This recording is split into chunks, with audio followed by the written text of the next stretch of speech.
البنات اللي بتحب الأناقة الشخصية دايماً بتميل للدريسات التفصيل لأنها بتتكلم عنهم. التصميمات اللي قدامك دلوقتي مش بس موضة، دي لمسة فنية معمولة خصيصاً لذوقك.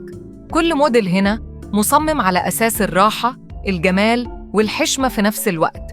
شوفي إزاي القماش بينزل بنعومة، والقصات تعبر عن ذوق أنثوي ناعم وفخم. تفاصيل الأكمام، شكل الرقبة، وطول الفستان، كل تفصيلة مدروسة بعناية. دريسات مناسبة للعيد، للسهرات، وللخروج اليومي بأناقة مختلفة تماماً. لو بتفكري تفصلي موديل بنفسك، الموديلات دي هتلهمك بأفكار جديدة وحصرية.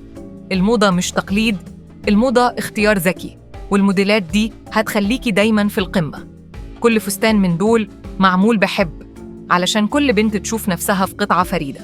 لو عجبك الشغل ده، لايك للفيديو واشتركي في قناة فستاني أنا عشان يوصلك كل جديد أول بأول.